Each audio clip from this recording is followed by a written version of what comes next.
right, everyone. So I guess we can all get our cameras on and mics on, whenever we're comfortable. All right, so I'll go ahead and just briefly introduce myself, and then we can kind of go around, introduce, and then we'll just go ahead and jump in. So my name is Rachel. I am a licensed mental health counselor, EMDR therapist, and yoga teacher. I have been aligned with Pineapple Support for, I don't even know, maybe close to 2 years, almost as long as they've been around, to my understanding. And I'm really passionate about working with people in the industry, have some history in it myself. So I am excited to chat with you guys about what's going on with relationships and connections. And I'm hoping that really, I'm just here to give prompts and questions. I really want people to hear from you all. You're the ones with the lived experiences here. All right, so who would like to introduce themselves?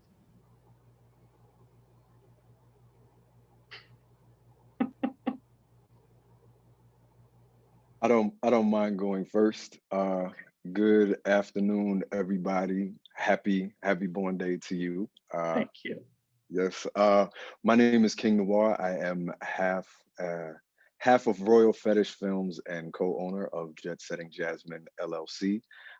My partner in business is my partner in life and everything as well, Miss Jet Setting Jasmine. So we have been working together in the industry for 10 years now, and I have been in some form of sex work for about 20 years now. So I have experience with relationships that have not gone so well, and relationships with and experience with one relationship that has gone incredibly well. So I am down to answer questions on both of them. And thank you very much for having me here today.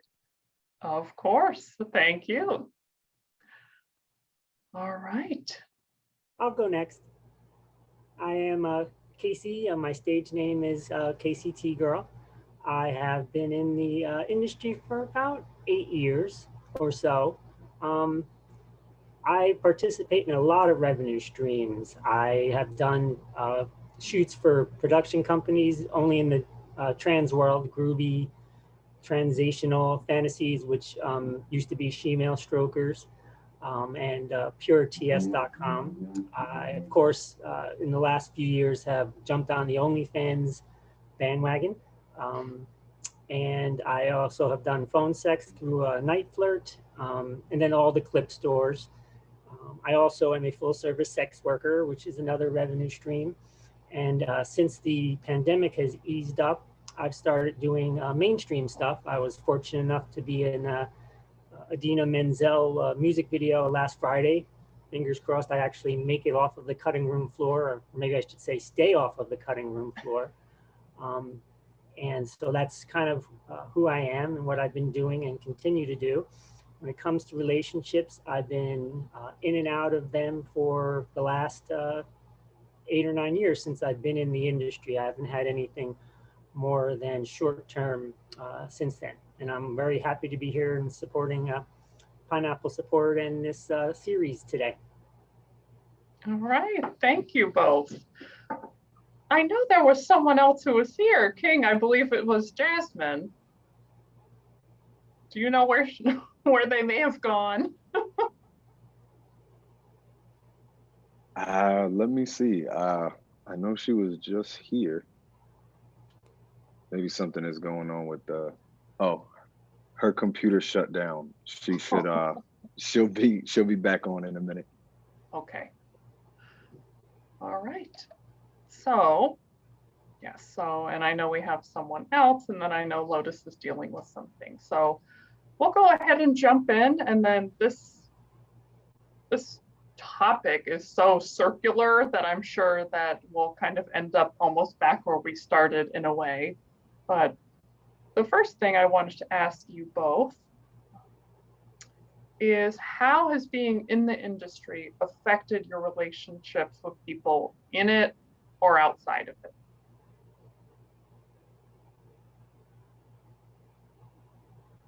Well, for me, I think I've been in sex work long enough to kind of see not so much, but small shifts in how people relate. But I know when I first started off in the industry, people were either, and it hasn't changed too much, but people are either extremely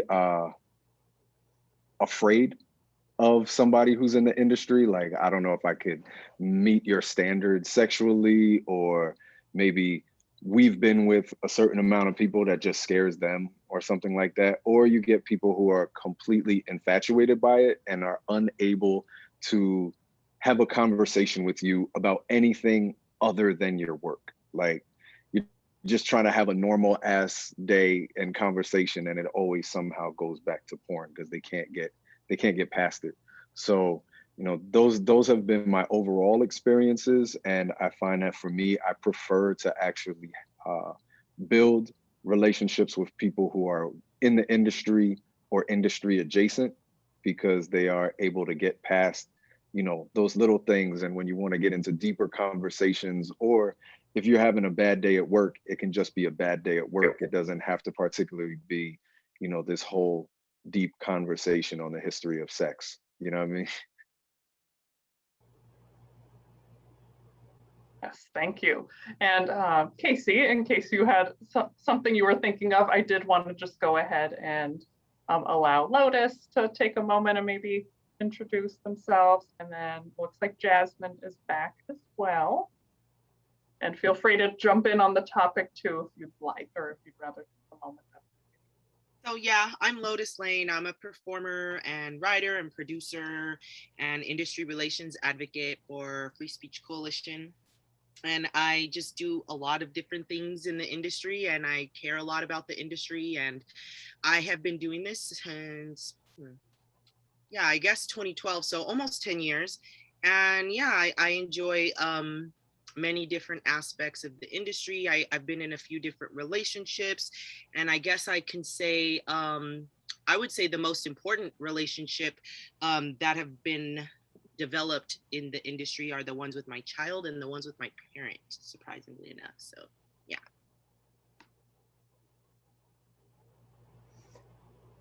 And I guess I'll, oh wait, we have someone else before I jump in. Hello, everyone. Good afternoon or good evening. I am Jasmine. I am the co-owner of Jet Setting Jasmine and Royal Fetish Films with my partner, King Noire. Forgive me, I was having some tech issues joining in. My experience today is coming to you as not only a part of our relationship, but my relationship to the industry. I'm a psychotherapist.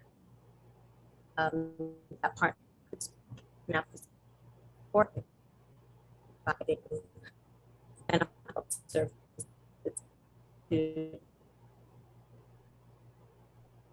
anyone else having a little trouble hearing Jasmine? Yes.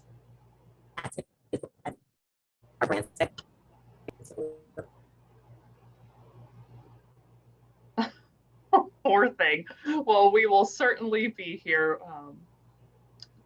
We want to hear more from you, Jasmine. I know I recognize you. I think I heard psychotherapist, which is something that I knew. So very multi-talented individual. So hopefully whenever you're up and running, we would love to hear your input. Yes, psychotherapist and performer. All right, Kacy, I know you had something you wanted to share. Sure. I think the question was how has it been being in the industry, and how has being in the industry affected relationships within it and also outside of it? I have a recent example about outside of it. As I mentioned, I was on this mainstream music video shoot on Friday, and I started talking to another lady, and we were vibing a little bit. I was kind of thinking, oh, this is nice. And then we started talking about background. And of course, as of now, my mainstream side is kind of separate from all of this. My agent asked me to scrub my Instagram and all that kind of stuff, so I did.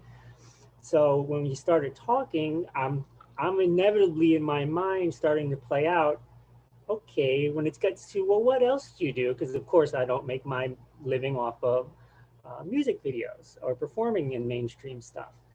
And she was someone who was an Ivy League drama major, so total non-industry world. And I have to admit, I basically backed off. I just was like, I don't want to get into this. I don't, at some point I'm gonna have to say where my bread and butter is made.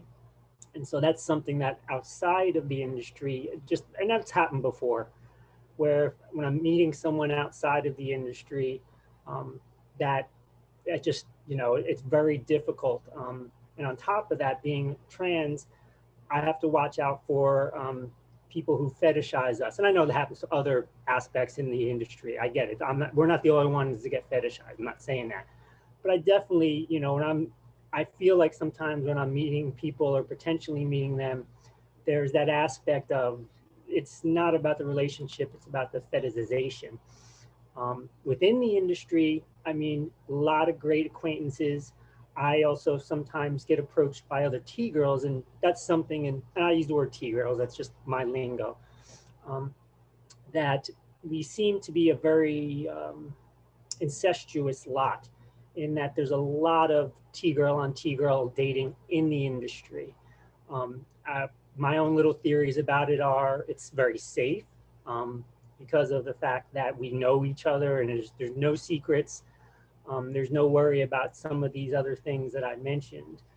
I've had a couple of short-term relationships within the industry with other trans girls, and they've been by and large good.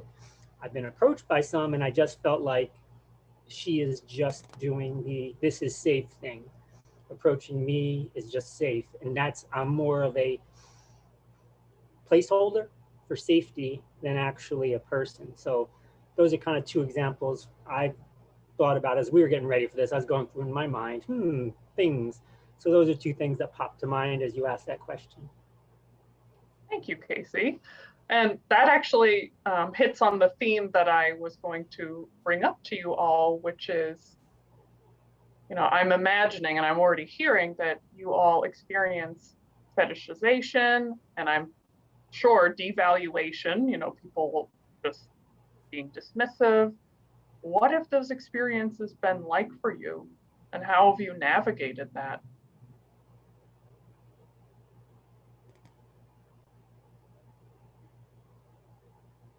I mean, for myself, I know I shut down pretty quickly and I don't entertain that type of stuff, thrown towards me. If people want to try and fetishize me or get all weird and start acting like I'm a circus performer in the freak show of porn and all these weird questions about what's the craziest thing I've done and what's the biggest and all this stuff, I just know that I'm just like a crazy sideshow for them and not like someone that they're actually trying to get to know. So I don't even take time to like educate them on my humanity. I just usually shut down and stop talking to people that are talking to me like that. If it's online, you can block and delete them. If it's in person, usually at an event or public space like that, usually I can just like walk away and go to other people or just go to the girls' bathroom and get away from them.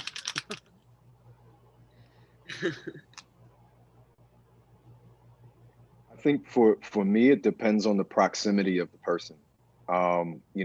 There's sometimes when it's somebody in my family or someone that I might have grown up with in my neighborhood, that's from the block or something like that, who might, well, not so much recently, but when I first got started with everything, when they would find out about it, and those kind of relationships, especially when it comes to family, I'm not saying that I'm willing to do it. I'm not going to leave my job or my profession or what I love doing in order to maintain those relationships. But I'm going to give some of those relationships a little bit more time than, just like how Lotus said, if it's somebody I don't know, fuck them. I don't want to waste my time.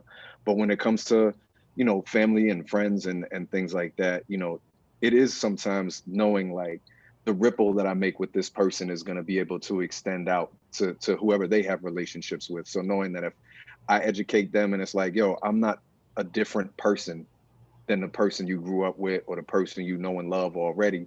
I just happen to be really good at fucking and people pay me to do it. You know what I'm saying? But all the other things that you love about me or know about me, those things don't change. You just have something else to like now. So, you know, and if it's family and things like that, you know, letting them know, you know, this isn't about you. This isn't about how you raised me. This isn't about, you know, the lack or the anything that you've ever done in your life. It has to do with my decision for my body and how I want to express myself. And if it's something that you can't rock with, then you ain't got to rock with it. You know, we can give each other a head nod at family functions or when we see each other in the street and keep it moving from there. But, you know, I don't go to your job and tell you how to live your life. So I appreciate you not doing that to me either.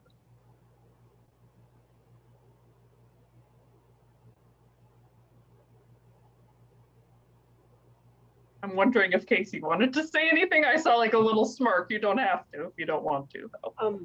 Well, one of the things that I wall myself off with is that if I meet somebody via one of my online platforms, or if they're trying to meet me via one of my online platforms, because like everyone else, I'm all over the place, and you can get me being full service sex worker. I have escort ads out there, and night flirt. You know, they can just call me anytime. One of the things I do is I just have a rule. I will not get involved with anyone who meets me via that any of those avenues. So it eliminates a lot of that noise. And you know, sometimes I think, well, maybe there's someone out there that I could meet that way. But I just have found that by not giving them any space, just to automatically say, sorry, not interested. Even Instagram, they try and slide in, because on my Instagram page is basically a business page. It's a facade. So I don't put anything really personal up there other than the personal business stuff, which, you know, they gets intertwined. It's just kind of, your feelings come out at times. I don't think maybe someone can, but I can't be totally facade when it comes to my social media. Sometimes I just want to vent. But so I've been very fortunate in that my family is my friends that I've chosen. They've been very accepting of what I've done now, do and have done. Part of that is there's only 3 of them, so it's not hard to keep that kind of inner circle in your corner. I have had people inside the industry at times, you know, tell me, and I can't deal with it, that you should be more open to people who approach you, who know what you do. I don't know, I'm not there. Excellent answers, everyone. And just bringing light to things in the chat. Lotus was saying that, yeah, with family, cousins, she takes more time out to kind of communicate and figure things out. But with strangers, you know, there's no need. There's only enough energy in the day for all the people that we're involved with. And Jasmine is in agreement with both King and Lotus. You know, you have to understand where people's frame of reference is and asking if they want to understand. Some people are, as I'm sure you all know, not willing or able to understand, or they do not want to, so they won't. And that is certainly not any of your responsibilities to handhold someone to see your humanity, like Lotus said earlier. Yeah, and something that I'm really passionate about is, you know, sharing, you know, with some of the clients that I have that are newer to the industry, is that no matter what specialty you work in, or if you work in a, you know, a certain type of kink, or you have a certain type of, you know, identity that easily can get fetishized, that you are allowed to set boundaries, even though you're desperate for an income stream, because you're setting the stage for future clients and your business. You know, saying, yeah, you know, people can, you know, hit me up at all sorts of night if that's not your preference, or people can just say whatever because I got to make money. That's just never safe for our mental health. Like, I understand sometimes we got to survive, we got to get things done, but overall, making that the norm, I'm sure you all know that that's never really worked out in the end. Yeah. So I'm wondering do any of you have preferences for relationships? And I mean acquaintances, friendships, or sexual or intimate relationships with people in the industry or outside? And are there any specifics that you'd like to share with us about that? I think for myself, I prefer my close friendships to come from the industry. I feel like people like us, understand us, and they don't have judgment. We're all understanding the things and grievances that we have and why we have them. And, I just felt I joined the industry when I was 30 years old, and I've never had as deep and close friendships as I've had from the friendships that I've made here. So there's just something about sharing sex together that you just bond deeper. I don't know. But that's how it goes for as far as like friendships, platonic friendships. I've not really dated anyone inside of the industry because I guess maybe because personally I've just seen the way some industry dating hookup relationships go, and it's usually pretty sour, or even if it doesn't end on bad terms, people that used to be really cool, now they can't really talk and they look awkward at each other at events. And I just never really wanted that because like I love the industry so much, so I never wanted to like have some ex baggage floating around in the industry. So yeah, I mean, with that said, I date like civilians, which that's its own set of baggage, just trying to get them on board with everything. And like King said earlier, whether they're too eager or too like weirded out and all of that, it's like wading through those waters. But I guess I like that better just because it's anonymous and it's within the big city of LA. Not anonymous in the way that it's not like on public Twitter where everyone's like, ooh, Lotus and so are dating. Ooh, now they broke up, so that's my thing. Thank you, Lotus. I appreciate that. I think that gives a unique perspective to it. It makes a lot of sense. And I just want to highlight what Jasmine has written here. So she said she prefers sexual and intimate relationships to be within the industry because it feels safer. Enjoying deeply rooted friendships from pre-industry days still stay rooted deeply. So these things have surpassed, different parts of her life and been successful. Industry friends, she says, have been a bit more challenging because of a dual role holding clinical space. So of course, as a therapist, you have to have those specific boundaries and rules, and that's a whole can of worms. So thank you. That's a very unique perspective, Jasmine. Yeah, I have not, I mean, Jasmine and I came into when Jasmine came into the industry, we were already dating and we had a business relationship. So outside of Jasmine, I have not really dated anybody that was in the industry. I can definitely understand what Lotus is saying. I have seen some things crash and burn and take other people down with it. But I do think that there is a certain camaraderie and understanding that when you are with somebody in the industry, and when I'm saying the industry, I don't even mean just porn. I think sex workers in general, and even like sex work podcasters or, people who work behind the camera. I think at least if someone is in some shape, form, or fashion in the industry, there is a different kind of camaraderie and understanding that they have for our job, because it's so funny because people either have it's always like full opposite ends of the spectrum. They either think we have the easiest job in the world and they're like, oh man, anybody could do what you do, or they think, how could you possibly do what you do? It's so incredibly hard to be in front of people and do the things that you do, right? So trying to find somebody who understands that, yeah, it's kind of a mix of both. It is easy to do what you love, and sometimes it's hard to have people critiquing your butthole or whatever the case being on a constant basis. So I think that I'm more open to dating people in the industry just because I have tried to date some people out of the industry more recently, and it has been it's just not going well because it does wind up being kind of like what Kacy was saying about the fetishization, but that it's the fetishization of our work in general, where it's just kind of like that person wants to be able to say they fucked a porn star or cam model or whatever the case being. They kind of look at the shit as being like a notch on their belt, or they feel that they can treat you differently than how they would treat somebody else. Whereas, you know, they going on dates and I'm a guy, so they're thinking like, oh, well, you're a guy and you do porn, so you're trying to fuck me right now, and you don't have to get to know me, or we don't have to go out and do shit like normal people do. And it's really like, I'm satisfied sexually. I'm actually interested in getting to know somebody. And they're, you know, so I think it is better for me in the industry.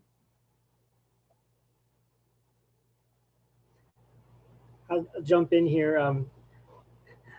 King is now giving me my quote for the day, critiquing my butthole. I love that. I saw Lotus laughing at that too. It just, yeah, it's because it's true. It's so funny. And the other thing you said, which little anecdote, I actually made a mistake early on in my career. I was at the TEAs, which is our awards thing, and there was a fan who kind of became friendly with me, and you know, finally actually ended up having him as a full service sex worker client. And I got a little too emotionally involved, but I'll never forget when he was fucking me. I could hear him saying, "I'm fucking Kacy TGirl. I'm fucking Kacy TGirl." And that just really imprinted on me in a bad way or good way, because it taught me a lesson. I was like, oh boy, yeah, that's not really healthy at all. So that's an aside, because when he was mentioning that, that popped into my head. I transitioned into being a female at the same time I entered the industry. Some of us do that.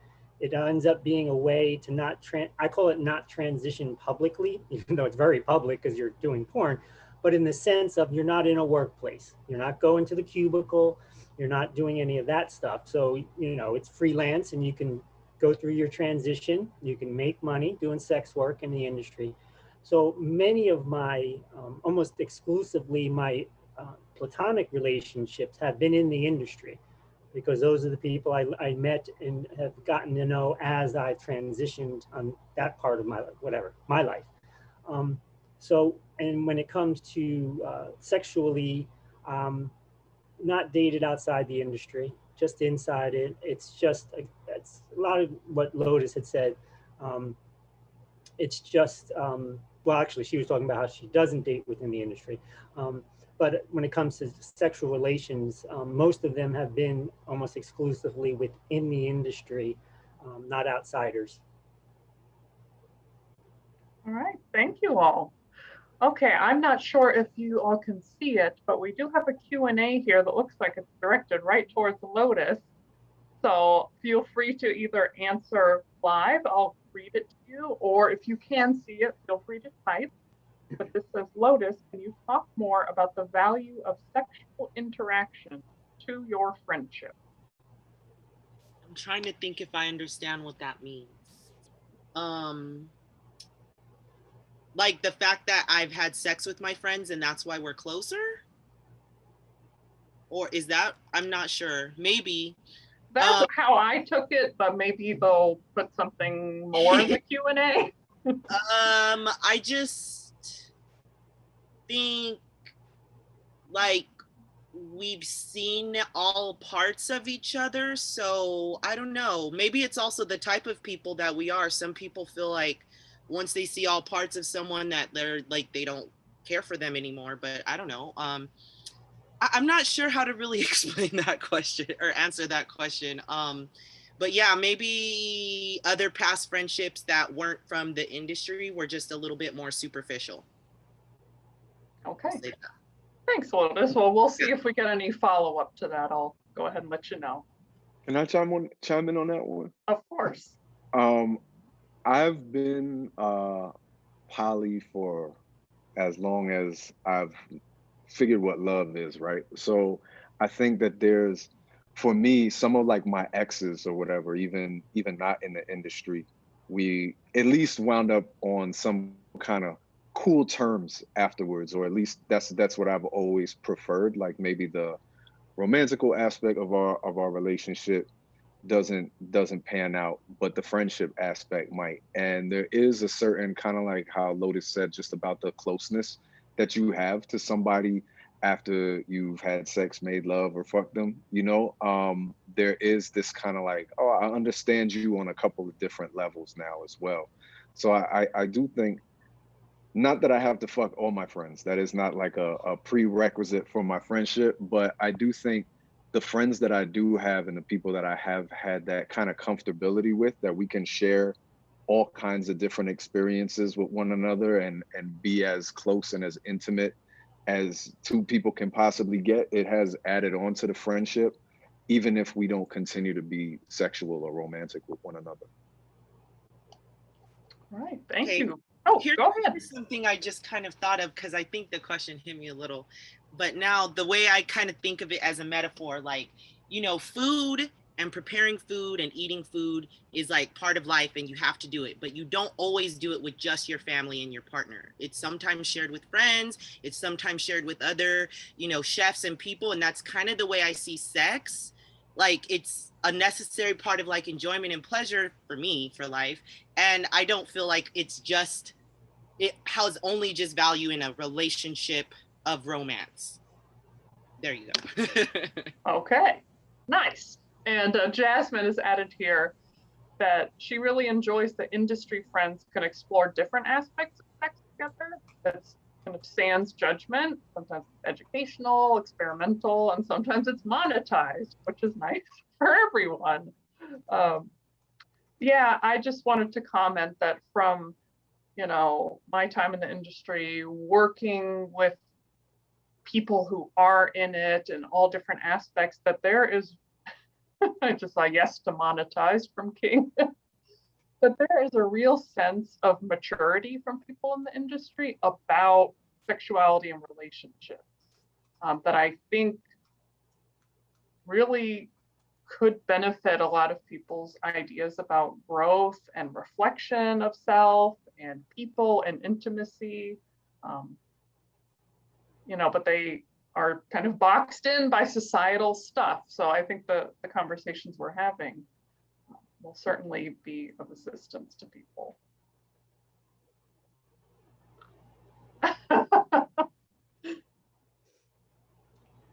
There's awesome lyrics in The Grind Date by De La Soul about fucking those you do business with. I'd sing it, but thank you, Kacy. Yeah, so I was wondering, since, you know, I imagine that we have some people that are a little bit newer to the industry, potentially tuning in. What advice would you all give to someone who's feeling isolated and alone, you know, relationship-wise, any aspects in the industry? Can I give a try? I don't know. It seems like I'm okay. I think something that's really important is to use the same discretion that you would outside of the industry when building friendships and relationships. I think sometimes we can trauma bond in the industry. We can oftentimes be leaving other important relationships that maybe are not supportive and linking with other people who we do find sort of like that instant support. And that's a beautiful thing. It should be celebrated. We should have more of that. But I do think it is important for us to, you know, understand that this is still a professional industry, right? And that there are some things that we get from our work. There are levels to, is this person a colleague? Do we consider this person an acquaintance? Is this a good friend? Is this someone that I bring around my family? You know, and it's okay to face these relationships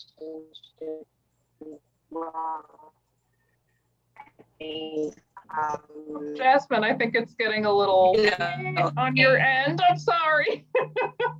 I would love to, if you type out the rest of your thought, I'd love to share it with everyone. Sorry, it was going so good. Yes, thank you. We got the point overall. Yes, we got the heart of your message. Okay, all right. Talking about people entering the industry and navigating, one of the things is for them to reach out to maybe some people with some experience in the industry, friendship wise. I was very fortunate. Morgan Bailey, I was able to talk with her a bit, and she had a lot more experience than I did. Or just reach out to other performers and just, you don't have to open yourself up completely, but see if there's a way to just kind of get to know them. If you see someone you relate to that something, I DM a lot of times people. I'll see something on Twitter. I call Twitter the TGirl entertainer water cooler. You see things there and we all share things. And once in a while, I see something that someone's talking about, I'll try and DM them and reach out if I think they're having a little trouble, or maybe they need to talk, or if I need to, I remember years ago, I was going to be going to the gym for the first time as a female. And I reached out to Cora Del Rio because I know she was someone who worked out a lot. And I said, what was it like the first time you went to your gym as a female? And and just it got me comfortable. So I think so much of it is reaching out to others in the industry you feel, and you have to have your detector on of someone you think is authentic and real, that you just get a feeling that they're good people, as I like to say. So don't be afraid to reach out to others in the industry and talk to them and get their advice. That was very helpful for me, at least when I entered.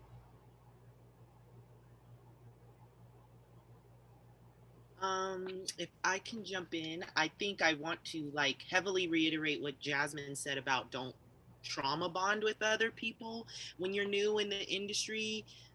It can be, I guess, an easy trap to fall into because you don't know what you should do. Maybe things maybe not working out for you. Your agent is lying to you or something. And a lot of new people experience a lot of stress. Your family just found out, so you're ousted, and all of these things that I hear a lot of new people go through.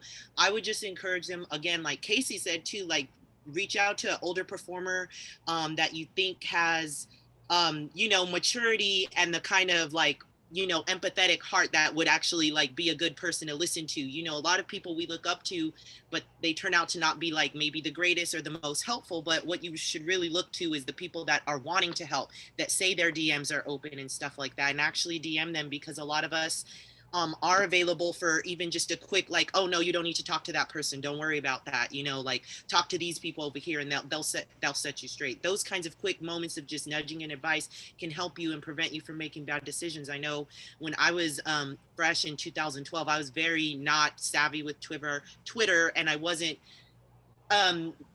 bold enough to reach out to people, and I did get a lot of stupid things and scammy things kind of coming my way. And I wish I would have had more of that in me to reach out, and I probably would have prevented myself a lot of stress in the beginning. But I made it out all right. So it's just one of those things. You have to, I would say above all, be honest, because your honesty will attract the right people to you. I know there's temptation to kind of hide and kind of shield things and maybe put on another fake persona of who your real person is because you don't want to, I think all of that in the end ends up attracting the wrong kind of people to you, because you're attracting them to the lie of you. And if you are honest in who you are, whether you're a hippie or a straight-laced person that doesn't drink, you need to be that way so the people that are like that, you, can navigate towards you. So yeah, that's my advice. I think, Yeah, I saw King, you unmuted. I just wanted to jump in real quick and just say, based on that I 100% agree that, a lot of people, as we've kind of discussed, expect you to entertain them or be, some sort of sideshow, and they're refusing to see that there's an actual human who does other things sometimes. And if we feel pressured to carry that with us, it's really going to prolong our suffering. Avoidance always does, really, in the end. And if we present as we truly are and they don't like it, trying to reframe that doesn't mean that I'm unworthy. It means that's not a good fit for my life. If this person cannot accept this and only that shows me more about them than it ever could have. Yeah, for sure. And I would just kind of like to reiterate what Jasmine had put in the chat.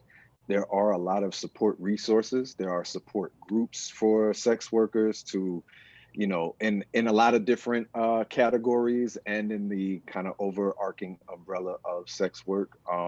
Different support groups that you can join, and sometimes you might be able to find somebody through there that y'all might relate. I would definitely, you know, kind of like to build off what was said, like if you see somebody who's posting things that are along your line of, you know, how you feel, or maybe they're based in the same area that you are and they're doing a similar sort of work, reach out. You know, I know sometimes it's weird to try and find the words to reach out to somebody via the internet, but I do think one of the positive things that has happened through the pandemic is a lot more things have popped up online for groups for sex workers. And then also people have been doing, you know, kind of like crash courses on different platforms for you to learn. And then also just a lot of people have extended themselves and said, hey, if you're in a place, because sometimes we might be doing sex work and we live all the way in West Bumblefuck and we're not close to anybody. So it's like, you know, people who have said, like, if you're in a place where you need somebody to reach out to, I'm here, I'm available, and, you know, my inbox is open if you need somebody to reach out to or need resources shared with you. And I think it's very important to have things like Pineapple Support, who are also here and available if you need to reach out to somebody. So there are some resources, but sometimes, you know, if you're new to the industry, you're not aware of all those resources. So, you know, reach out to somebody and say, hey, where do I go for X, Y, and Z? You can even find some through, you know, talent testing or PASS or APAC or any of these different organizations that might be able to steer you in the right direction. Yes, definitely. Now, more stuff being online, I always want to help bridge that gap. You know, online too, if you are a more person out in maybe a rural area or you really want to be face to face, if you type in sex work support on Google, a whole bunch of stuff comes up, shockingly. You get some legal aid, so it could be very basic, and then you can start realizing what's out there. But yes, there's so much, and there's a lot of people that even do mentoring in a way, kind of take you under their wing, that have been a veteran in the industry, just to help you not get misled, because it's a very, you know, you have to be very independent, innovative, and kind of see through the BS when you're in this field. And if those aren't some of the characteristics you have built yet, you know, it could go not very well. And, you know, we don't want anyone to have any lack of safety, physically or mentally. Okay, so for the last question, of course, if anyone has anything else or Q&A pops up, I was hoping that you all would talk about what are the characteristics that make up those really life-giving relationships, the ones that you fall back on, that are solid, rooted very deeply, like Jasmine mentioned earlier.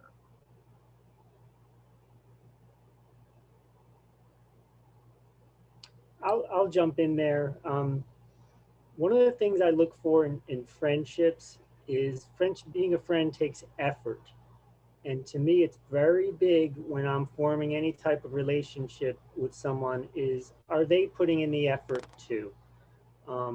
That, for example, I've had this in the last, you know, couple of months or so, people during the pandemic would say, hey, we should get together for coffee. And so I was, of course, yeah, great. And then once I got that, you know, double vaccinated, and in LA, actually, it opened up to where you didn't have to wear a mask for a little while there. I reached out to some of those people and said, hey, let's get together. And it was crickets. And to me, that's someone who's not making any efforts.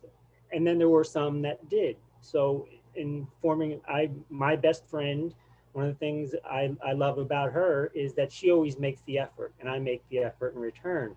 So in forming relationships, that's a big thing to me. If someone, I've had a couple people, they just didn't make the effort after a while and I just let them go. And I was surprised that I never heard from them again too.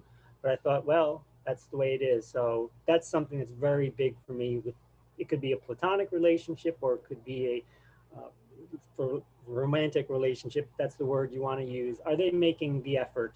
If not, you got to I question, what am I doing in this relationship, whichever realm it is in.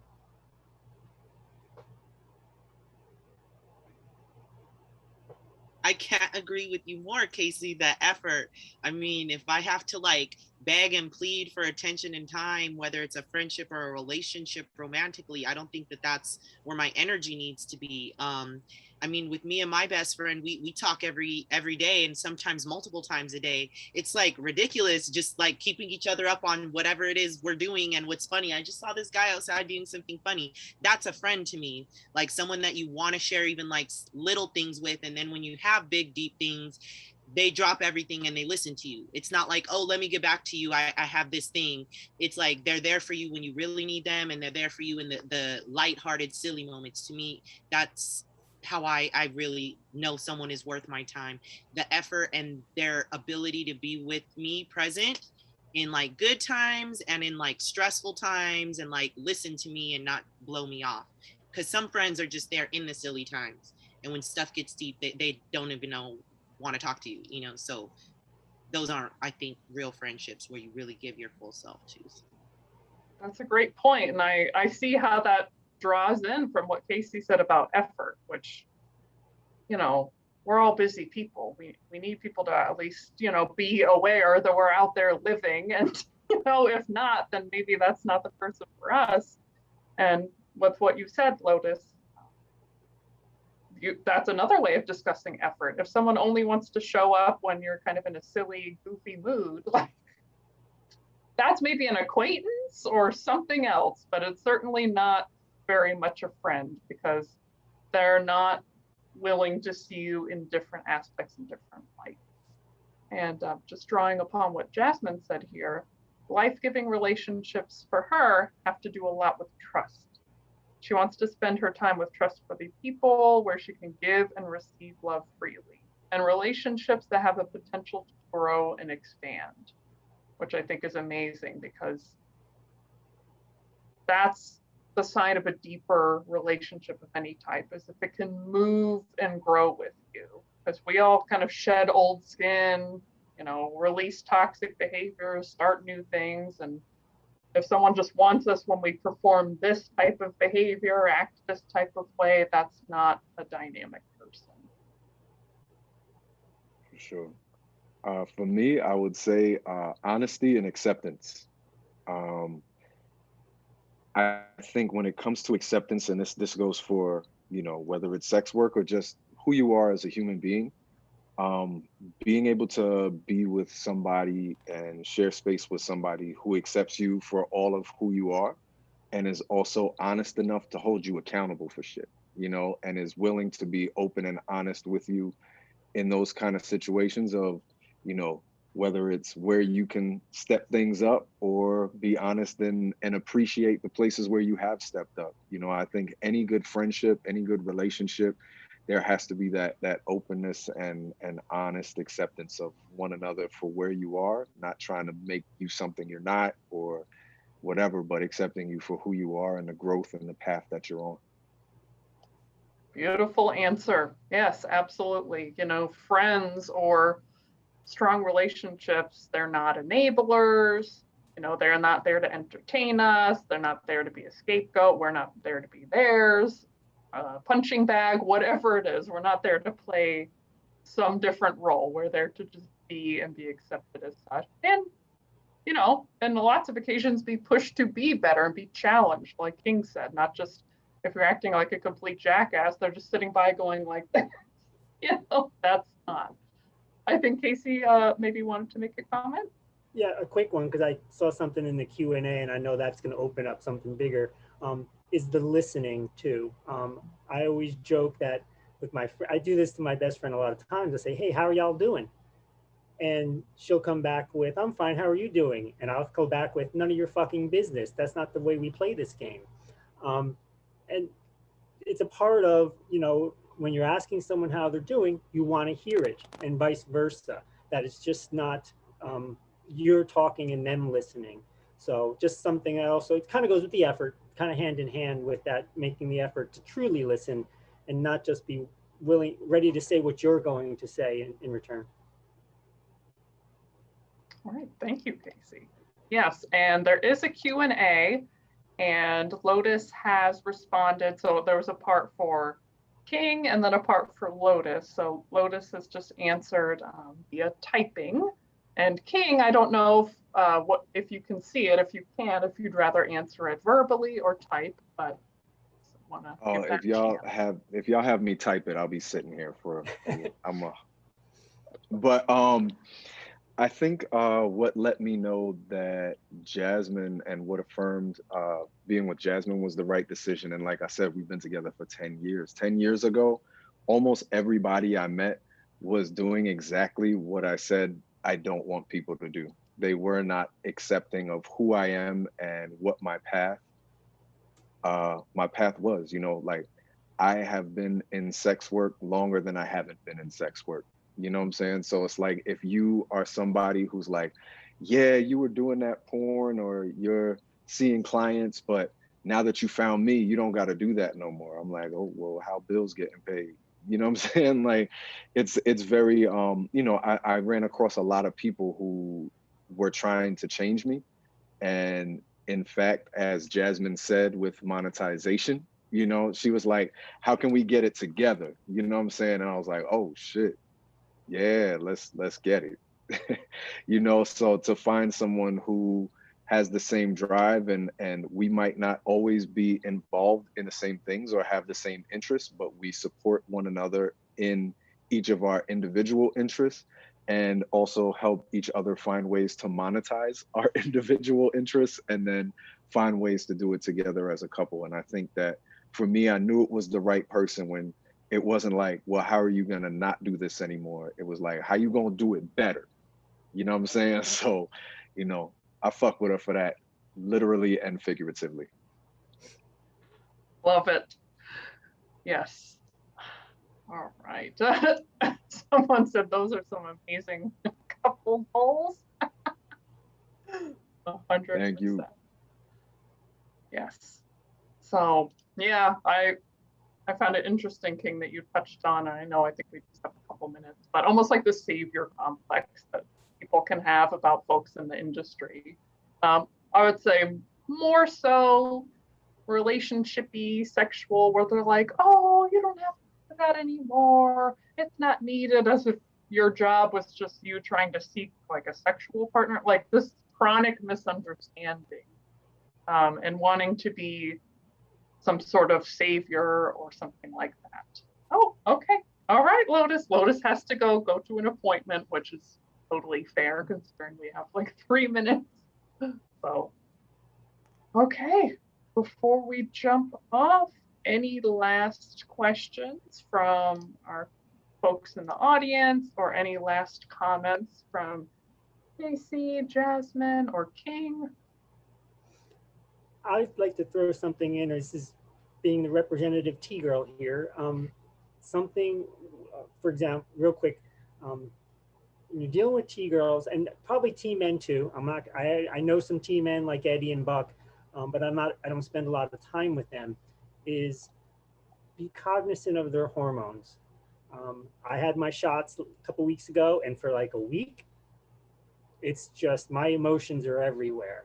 And so for relationships wise, be aware of that if you're in a relationship with someone who's trans, that there could be things going on chemically with them that it just could be transitory, for lack of a better word. So just, I don't know, that's my last thing to throw in there as the representative T-girl here.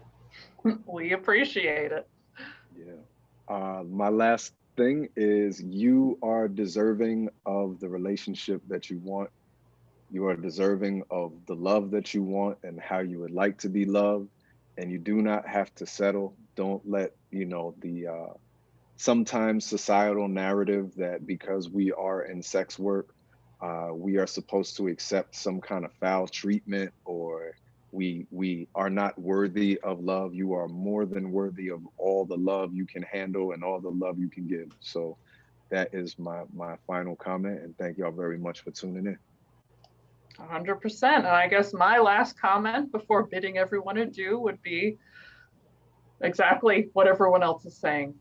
You know, you're worthy, you're valid, trust your gut. Most of us know what's good for us, what's not, what we actually want and what we don't. We just have to listen to it. And other people try to veer us wrong, and just know that your entrance into this industry or your staying time in this industry does not give people free passes to mistreat you, fetishize you, use you, abuse you. Like, you are a person with rights that deserves humanity. So with that, it has been absolutely lovely. I think we had such a cool group. So Kacy, it was wonderful. King and Jasmine and Lotus, even though she's gone, it was really, I think, hopefully we helped a lot of folks and just had a good chat.